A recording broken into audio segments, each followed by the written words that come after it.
Well, I was listening to the above recording, the previous recording, and it occurred to me a minute or so, a couple of minutes through. The world protects what it values. Well, we all do. We try to protect what we value.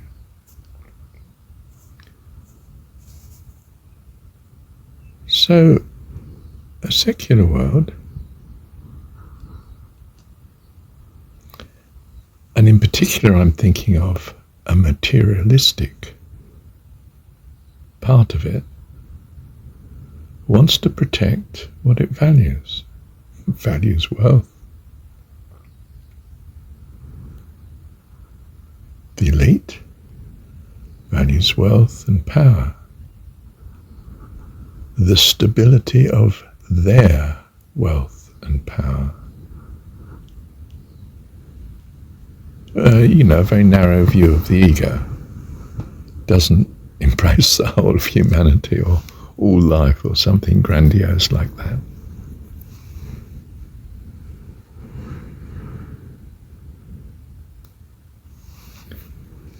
So they steer, in as far as they can, what influences the public according to their values. The values that the elite have, you see. They steer their societies accordingly. They rewrite the history.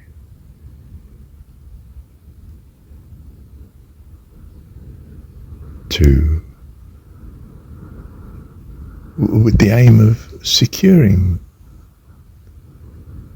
their position. This is quite reasonable, isn't it? If you think it's not going to happen, then you're not facing reality. You have a different reality. You could say Marshall doesn't face what's happening then. He doesn't face reality. It's whatsoever's good and lovely. He thinks on these things. Well, that's what he says. But he doesn't do it. Look at all these conspiracy theories he's just gone through.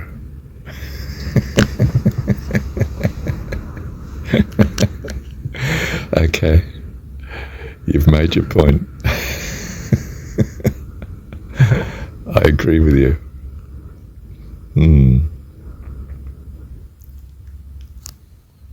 I rebuke myself. But there's saving grace. Oh yeah, what's that? I think it's that I don't blame. I can always say, well, in a sense I've been there and done that. I don't want anything like it again. I accept that the world is a good and a bad place, both. And that God, in his wisdom, has it exist and to be our blessing. I would be mad to trust anything else, especially given my experience when I do trust. So I turn increasingly to trust such, and to practice thinking upon that which is good and lovely.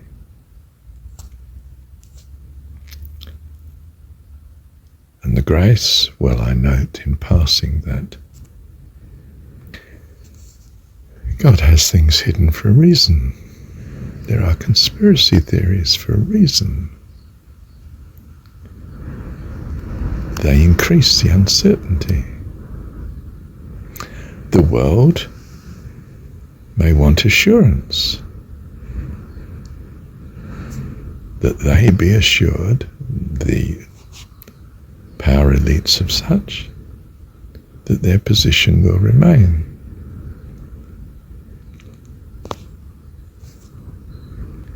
They have their way. It's not a problem. God will have all fulfilled in the fullness of time. for each individual that he loves, and he loves all. I trust this. I refuse to trust anything else. Why? Because I'm happier that way, and life seems to be much benefited by thinking such. So I hold them all to it as time goes on. As I've said, it's possible that such could change. Calamities beset me to such an extent that my trust is weakened, not strengthened. Yes, I agree. You have a good argument there. But I'm not wavering because of it. On the contrary, at present I feel more inclined to strengthen my trust as a consequence of such argument. For I too wish to defend what I value because I value it.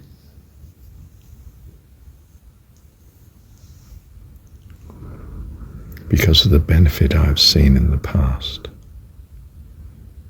So I'm reminded the more I review what is good in the past, the more I will stick to this trust, and that seems to be the more I will benefit from it.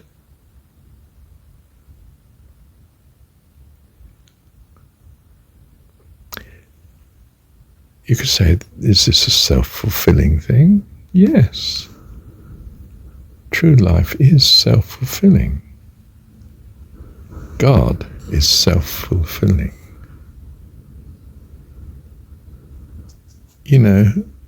We're thinking him as not caused by, but self-caused, self-fulfilling.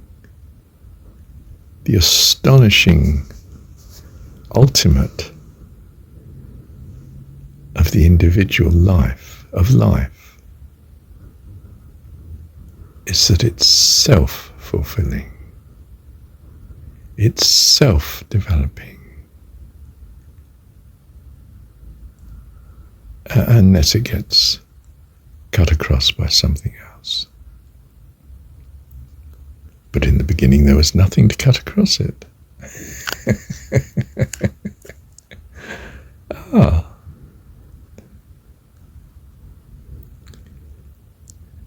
Any self that did exist had no opposition. Unless there were other selves come into existence that were not of the same values. Then there was a learning situation, what to do and how to cope with such. Much like what we experience here. What to do and how to cope with both good and bad. Let me review a minute. Yes, that's what I wanted to say. Because the elite worship their elite position, which is power and wealth, two seem to go together, don't they, more or less? They're not worshipping God. I don't mean they're not godly. And I don't mean that God isn't somewhere in the mix of what they value. But he's not as major as the wealth and the power is, from their point of view.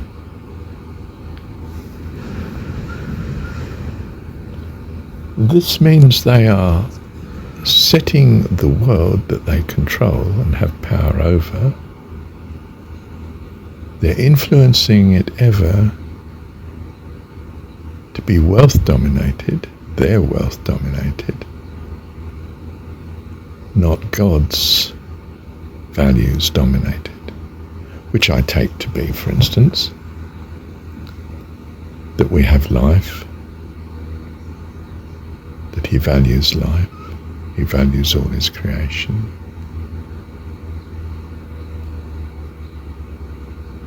He values all his creation as opposed to just the elite. I don't mean he doesn't value the elite.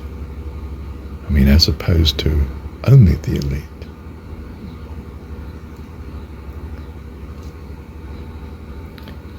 And therefore, the world is being run by a power elite that has non-optimal values.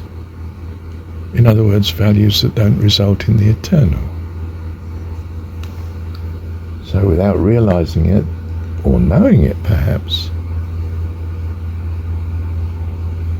they're desperately shoring up the sort of world they want, even though it cannot be eternal. It must fall. You know, the only eternal are those things that are consistent with God, and God is not pro-just power elites. Assuming I've got it right. From their point of view, perhaps not. Their God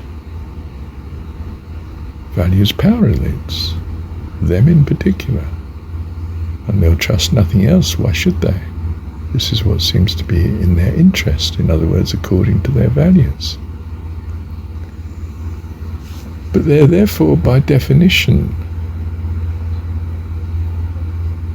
on an extremely problematic byroad that's got to force them back onto the main way eventually, because God is who He is, not actually what we trust Him to be. In as far as we're children and haven't grasped the truth. And we don't know what the truth is yet. Neither the elites nor the rest of the children on the planet. So I'm saying the elites are necessarily pursuing a path that must fail for their own good, or they will suffer what elites suffer forever. Have you seen how elites suffer? It's appalling. You think, oh no, it's wonderful, they're so wealthy and powerful. Not at all. They wonder if they're loved at all, or if it's just their wealth. They're not loved for themselves. They're not free, they're desperately shoring up their position always, and suspicious of those that would want to seize it from them, which becomes the whole world if you're not careful, even your nearest family. You know, Constantine feels it's necessary to kill his own sons. Absalom, in the story of, the Hebrews, seizes his dad's position. And it's only his dad's general that puts things right and kills Absalom. What a risk to kill the king's son, but has to do it because he's loyal to the king. That's an extraordinary story, isn't it? Wow, what is that about? Yeah, Hitler, Stalin, you name them. Current leaders of totally autocratic regimes, desperately protecting their life from the nearest people to them, not just the masses who might want to rebel. You've got the army to keep them in control, but even your leaders of the army, who in their heart possibly have your values, namely they want to be you and not have you in existence at all. How do you protect yourself from such? You can't. From Stalin's point of view, when Roosevelt died, he immediately said, oh, I want to know who killed him. Who's got the power? Who am I now relating to in America? Find out. Get on with it. Yes, sir. And when Stalin dies, are you on cloud cuckoo line? Cuckoo world? Do you think he just died of some illness? No way. Who killed him? Was it Khrushchev? Was it more likely Bulgarian? Was it more likely still Brezhnev, or was he too frightened to do it? Were they all too frightened to do it and it was someone else?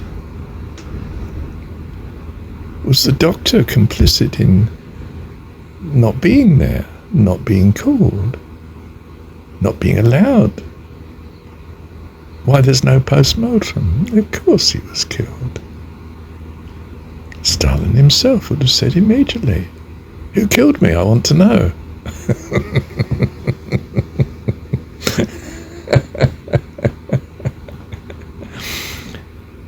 Your envy is misplaced, dear one. The boss is living a nightmare. I remember Mum telling me very early on, Paul Getty, this unhappy face. When asked was he happy, he said no. You know, really he was the most unhappy person in the world. Possibly because he didn't really feel loved at all. We desperately want appreciation. Our security is in those around us valuing us. We know this. We do everything we can to get them to value us. And then, because we are so unsure of it, we do everything we can to force them to value us. We keep them in fear if we have the power. Oh my goodness. That's that's self-destruction, isn't it? To do such things. So we learn the problem of evil, why we don't like it, why we don't want to go that way. Thank you, Heavenly Father.